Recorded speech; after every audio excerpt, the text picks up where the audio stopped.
Why unity? How did you find unity? It's very different for me. I was born into it.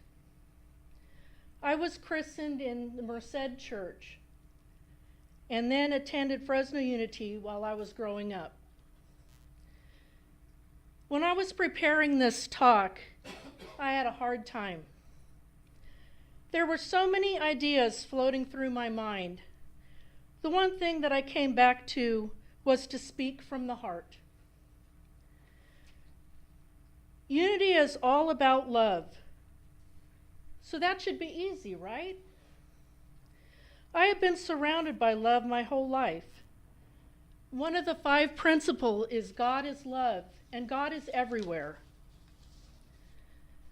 One of the first things I learned in summer school, in Sunday school, was God is love, and God is everywhere. I was a very affectionate child, and I loved hugging. I would automatically hug someone when I saw them. I felt if you hug someone, they should know you meant it. I didn't realize how it affected people until I was told by one of the teachers that I work with that the choir director who was retiring this year said in the staff meeting that the one thing that she would miss was my hugs. I was shocked. I had heard that from people in Unity and at YOU rallies, but never outside of it. At the rallies, the last thing we do before going to our cabins is have fuzzies. Fuzzies are a spiritual hug with a heart-to-heart connection.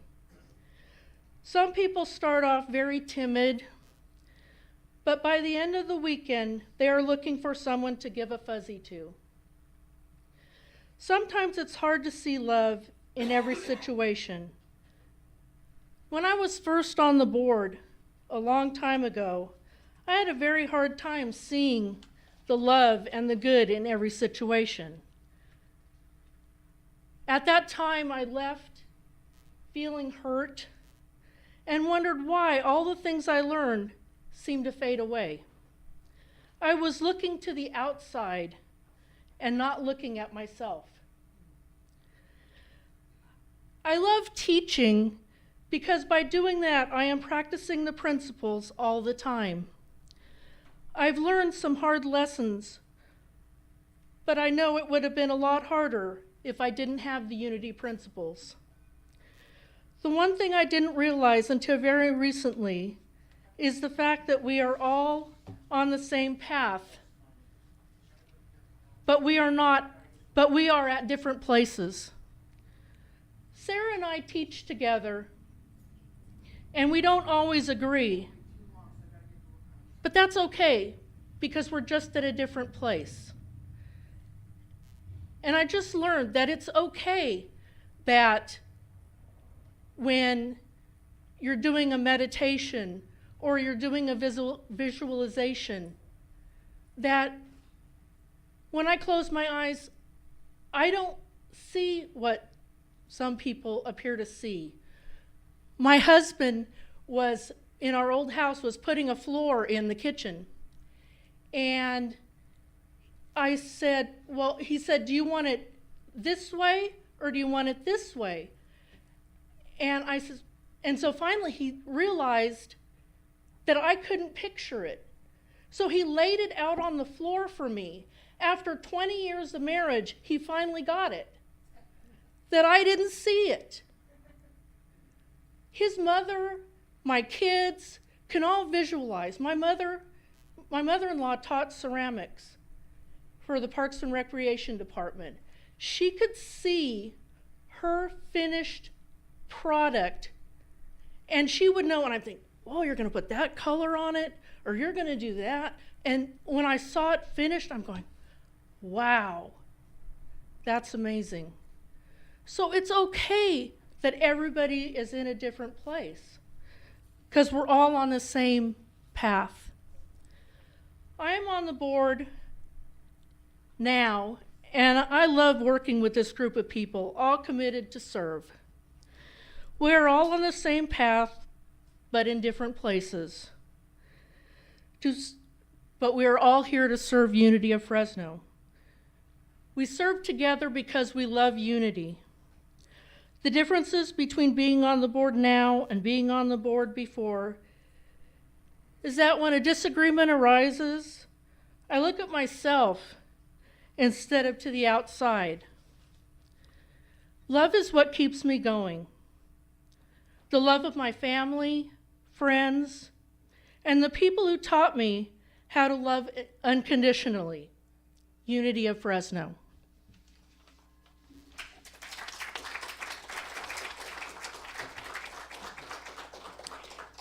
Thank you, Mary. Our second speaker today is also a long-time Unity person. I didn't ask her exactly how long, but it's been a while, let me tell you. She also has served previously on the board and is the facilitator of our Sunday school at this time. Let me introduce Susan Bearden.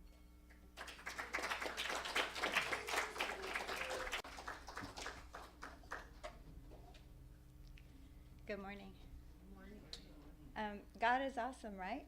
Yeah. Okay, so I wake up this morning and I'm already shaking because I don't do well in front of adults. I'm great in front of kids, but I can't talk in front of adults. So I'm drawing from my Doreen Virtue calendar, and the word for today is, if you're nervous, call on your angels to focus on bringing helpful service to others.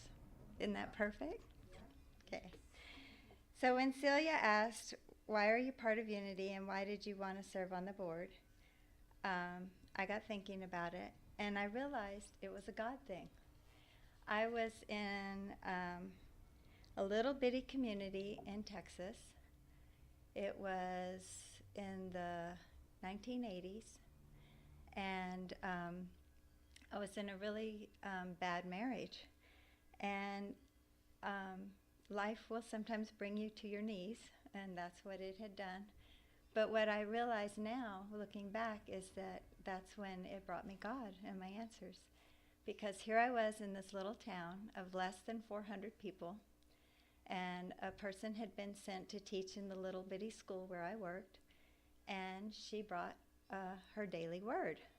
And as we became friends, I cried on her shoulder, and she shared her daily word with me. And then one Sunday she said, do you want to go to a Unity church? And I thought, oh my goodness, I didn't even know such a thing existed. And so we drove the 3 hours to El Paso, Texas, and went to service, and I just fell in love with it. I just thought, this is what I so need in my life. Well, as I went through my divorce, I wound up moving lots of different times to different places, but I found that I was blessed with finding Al-Anon, a 12-step program. And the beauty of Al-Anon is that it is just like this with Unity. Some of the slogans from the program go with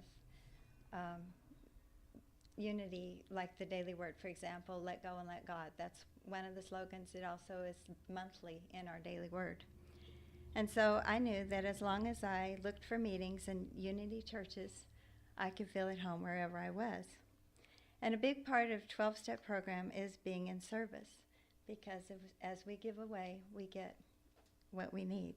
So when I was asked to do the talk, I thought, well, what about service? And so I looked for a couple of sayings, and Muhammad Ali said, service to others is the rent you pay for your room here on earth. Anyway, so I found Unity and meetings in Abilene, Hawaii, here, near Houston, and back here. And maybe some other places I've forgotten I went. But I was always very blessed. As I began on my newfound spiritual path, my life changed in amazing ways, and I'm forever grateful for this teaching. So when Celia asked me, I was looking for something, of course, something different in my files, but God is awesome. And I found this little booklet that I got from Friendswood Unity, which is the one near Houston in Texas.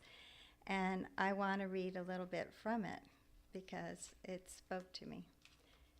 It's we, being Unity Church there, are grateful for the privilege of being of service and for the contribution you make through your growing awareness of love and interest and faith. Together we shall build a consciousness which will bring light into the darkness of our world, life where disease and pain are evident, and where hate and fear set man against man, love shall be expressed. It is wonderful to know this truth. And it talks a little bit about what is unity, and it said, it's a little bit hard to describe, but just as you would ask a Catholic, what is Catholicism, it takes a little bit to explain. But it says further, unity is more than a doctrine, it is an attitude. It is more than a church, it is a call to prayer. And I just love that because I choose today to try to make my life a prayer. And I know that I want to continue this teaching, so that is part of why I've chosen to be on the board and to serve. I've chosen to serve with the youth as an usher and on the board before. And like I said, I want this teaching to continue in our community and spread out into the world. So with that, I'd like to share a little more eloquently from other people what service is about. Dr. Martin Luther King said, "Everybody can be great because anybody can serve. You don't have to have a college degree to serve. You don't have to make your subject and your verb agree to serve.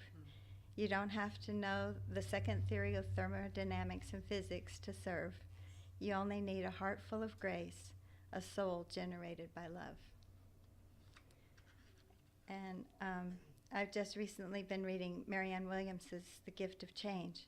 And she says, placing ourselves in service to God is the single most important key to finding right relationship with everyone and everything. Okay. Even this most recently in May 18th of the Daily Word, the word was greatness. I am God in action. When I behold a sunrise on the prairie or the majesty of a mountain, I know God is present. When I read about people helping others in meaningful ways, I see God in their actions. I am inspired to follow the lead of generous people around me, to be of greater service by sharing more of my gifts. In prayer time, I seek guidance from Spirit within. I realize my love, my words, and my actions are the best tools for being the hands and feet of God. Just as the sun rises, I can speak encouraging words to brighten someone's day. Just as the mountain is steadfast, I can be a rock for someone in need. I set my intention to be God in action in every aspect of my life. For I will proclaim the name of the Lord, ascribe greatness to our God. Deuteronomy 32:3. So I'd like to close with this from Benjamin Disraeli, who was a British politician and writer in the 1800s. The greatest good you can do for another is not just to share your riches, but to reveal to him his own. And that is my prayer. Thank you.